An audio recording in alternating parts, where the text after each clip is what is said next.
ایک چیز تو ہمیں جو سمجھنی چاہیے اس آیت سے، جو ہمیں سمجھ میں آتی ہے، وہ حضور علیہ الصلوۃ والسلام کے جد امجد کا کردار ہے. ٹھیک ہے. کہ کوئی بھی معاشرہ اس وقت ترقی کرتا ہے جب اس کے اندر ایسے لوگ موجود ہوں جن کے دل میں دوسروں کا درد اور احساس ہو. صحیح. جو جو دوسروں کے لیے جینا اور ان کے لیے سوچنا چاہتے ہوں اور جانتے ہوں. دنیا میں اپنے لیے تو ہر آدمی جیتا ہے، حیوان بھی جیتا ہے، جتنے جانور ہیں اپنے کھانے پینے کا بندوبست وہ بھی کرتے ہیں، اپنے لیے تلاش کر لیتے ہیں.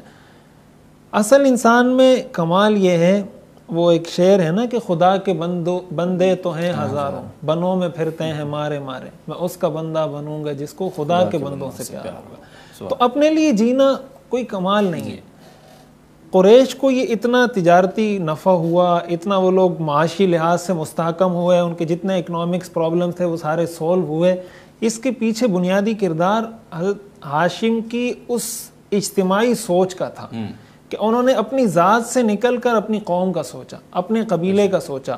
اور یہ پھر ایسی روایت چل پڑی کہ اس سے قریش کے سارے معاشی مسائل بھی حل ہو گئے، ان کی پریشانیاں بھی ختم ہو گئی، اور یہ سلسلہ ان کا چل پڑا. قرآن کریم نے اس کا تذکرہ کیا. ہمیں اس سے یہ معلوم ہوتا ہے کہ ہم بھی، یہ سورہ قریش کی اس آیت کا درس بھی ہے. جی. ہم اس آیت کو پڑھ کے یوں نہیں گزر جائیں کہ سردی اور گرمی کا سفر بس.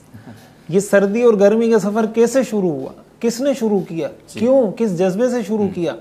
اب ہم دیکھیں کہ ہم نے اپنی زندگی میں ایسا کیا کام کیا، دوسروں کے دکھ درد کو بانٹنے کے لیے، ان کا احساس کرتے ہوئے ہم نے کیا سوچا ہے. اجتماعی مفادات کو ہم مقدم رکھتے ہیں یا ذاتی مفادات کو ہم مقدم رکھتے ہیں، ملکی مفادات کو مقدم رکھتے ہیں یا اپنے ذاتی یا جماعتی یا تحریکی اس کو ہم، یا اپنے ادارتی مفادات کو مقدم رکھتے ہیں.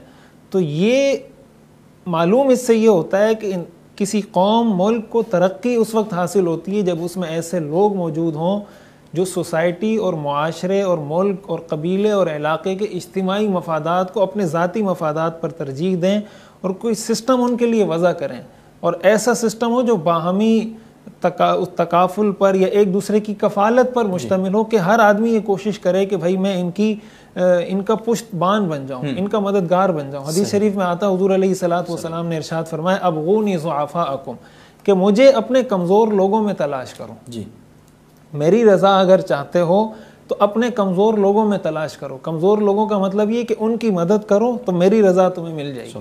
اسی طرح آپ نے فرمایا هل تنصرون وترزقون الا بضعفائکم، کہ اللہ جو تمہاری مدد فرماتے ہیں اور تمہیں جو رزق عطا فرماتے ہیں وہ تمہارے کمزور لوگوں کی وجہ سے عطا فرماتے ہیں. عموماً یہ ہوتا ہے نا، جب کہا جاتا ہے کہیں گھر میں کوئی معذور ہے، یا کسی کی بیٹیاں ہیں، یا کبھی ایسا ہے کہ کسی کے بچے زیادہ ہیں، یا کبھی ایسا ہے کہ کوئی بچہ پڑھ رہا ہے، اس کے اخراجات ہیں، تو لوگ یہ کہہ رہے ہوتے ہیں، یہ سمجھ رہے ہوتے ہیں کہ یار ان سب کا بوجھ میرے اوپر ہے، ان سب کے خرچے میں پورے کر رہا ہوں.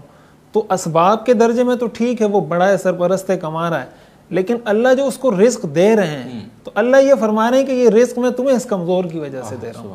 یہ جو معذور ہے، یہ جو طالب علم ہے، یہ جو بیٹی ہے، یہ تمہارا بچہ ہے، تمہاری اولاد ہے، اس کی وجہ سے تمہیں یہ رزق مل رہا ہے. وہ سمجھ رہا ہوتا ہے میری محنت کی وجہ سے مل رہا ہے. تو یہ اس آیت سے ہمیں بہت اہم درس اور پیغام ملتا ہے کہ ہم دوسروں کے لیے سوچنا شروع کریں.